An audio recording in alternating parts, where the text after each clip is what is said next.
I'll never forget that night because one simple piece of jewelry almost blew a billionaire family apart. It started in a mansion outside San Diego, Christmas lights glowing on every window. Noah Bennett, the only son of oil tycoon. Richard Bennett walked in holding hands with a young black woman named Lena Carter. She was calm, collected, the kind of woman who looked like she could walk into a storm and never flinch. She reached out her hand to greet Richard, and that's when the room froze. A silver bracelet caught the chandelier light, Roman numerals carved into it. Richard's confident smile collapsed. His face turned the color of ash. "Where did you get that?" he whispered. "It was my mother's," Lena said, her voice steady. Richard staggered, clutching the back of a chair. What was her name? Her name was Celeste Carter. The name hit him like a bullet. 26 years earlier, before he built his empire, he'd been in love with Celeste. She worked 2 jobs, believed in him when nobody else did. But when she told him she was pregnant, he panicked and disappeared. He told himself she was better off without him. Now here stood her daughter, his daughter wearing the bracelet he had once given Celeste. And the worst part, Lena wasn't just any guest. She was Noah's girlfriend. Noah's face drained of color as the truth unraveled in seconds. "Wait, if she's your daughter, that makes her my half-sister," Lena said quietly. The room spun. Richard's wife, Evelyn, who'd always carried herself like royalty, broke into a bitter laugh. "All these years, and you kept this secret from me." She turned to Lena, eyes sharp as glass. "I knew about your mother. I made sure you stayed out of our world." "What do you mean?" Lena asked. Evelyn smiled coldly. "Those scholarship letters that never reached you. The interviews that vanished. That was me. I wasn't about to let some girl from the wrong side of town threaten what was mine." Lena's hands shook, but not from fear, from rage. 26 years of struggle suddenly made sense. It hadn't just been bad luck, it had been sabotage. She pulled out her phone. "I've got enough evidence on this family to end your empire tonight," she said. "Fraud, tax shelters, environmental cover-ups. One button and the world knows." Richard's voice cracked. "If you do that, thousands of employees lose their pensions. Whole towns lose jobs. Don't punish innocent people for my sins." But Lena's eyes burned. That's what my mother felt. Alone, abandoned, watching her life crumble. Tonight you feel it too. Outside, the rain hammered down. Lightning flashed as Evelyn spat. "You're no better than us. You seduced my son just to get close. How considerate, you only destroyed him emotionally instead of physically." Noah stepped back, staring at Lena like she was a stranger. 6 months. And all of it was a lie. Tears welled in her eyes. "Not all of it. I never meant to hurt you, Noah. You were the only good thing I didn't plan for." The storm cut the power, plunging the mansion into blue emergency light. Richard led Lena into his study, pulled out an old wooden box. Inside were photos of Celeste movie tickets, even the hospital bracelet from the night Lena was born. "I tried to come back," he said, voice trembling. "Your aunt stopped me. She told me Celeste never wanted to see me again. But I was at the funeral. I saw her lowered into the ground." For the first time, Lena's hatred cracked. She'd been raised to believe her father had abandoned them coldly.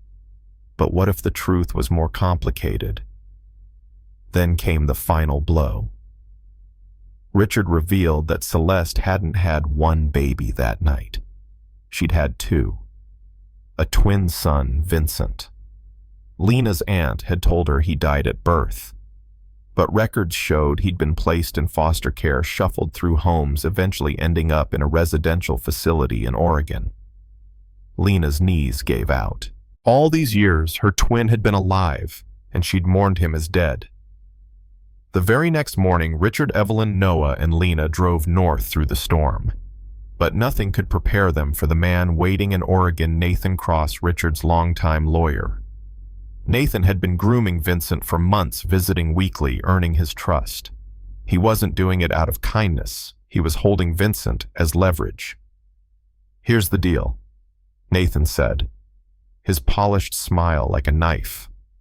Richard signs over half his fortune, Evelyn walks away quietly, and Lena deletes her evidence. Or Vincent and I disappear. He'll follow me anywhere. Richard's fists clenched. "You're using an autistic man as a pawn. What kind of monster are you?" "The successful kind," Nathan replied smoothly. Through the window, Lena saw her brother, taller than her, working calmly on a puzzle, completely unaware his entire life was being negotiated. Her chest tightened. She couldn't let this man decide her brother's fate, so she walked straight inside. "Vincent," she said softly, "look at me." He glanced up, eyes sharp, observant. "You look like me," he said. "We're twins," Lena whispered. "December 15th, 1991. You were born at 11:43. I was born 4 minutes later. We share the same mother, Celeste Carter."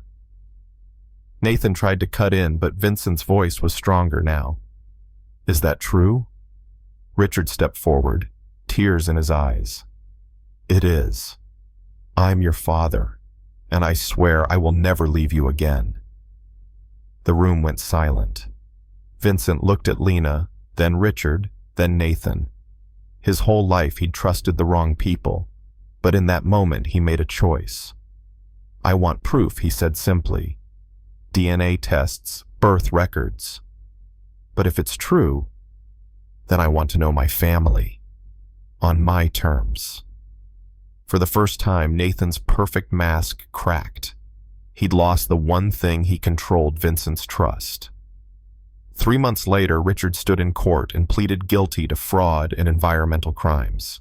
His empire crumbled, but the victims were finally compensated. Evelyn started an advocacy group for families hurt by corporate abuse. Nathan lost his license and his freedom, and Lena. She found not just justice, but her twin brother.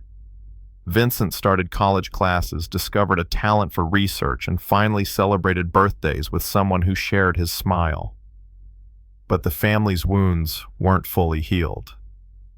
Noah sat across from Lena one evening, eyes heavy.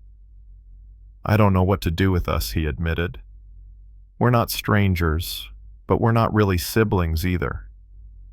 I loved you before I knew the truth, and I don't think I ever stopped." Lena didn't answer.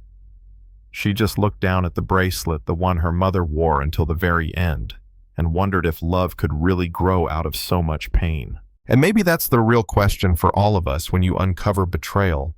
When love and lies are tangled together, do you burn it all down, or do you try to build something new from the ruins? I'll let you decide. Drop your thoughts in the comments. Should Lena have pressed send and destroyed everything, or was choosing family the right move? What would you have done? And if you've ever seen someone judged, underestimated, or sabotaged, share that story below. Because these stories aren't just about billionaires, they're about us.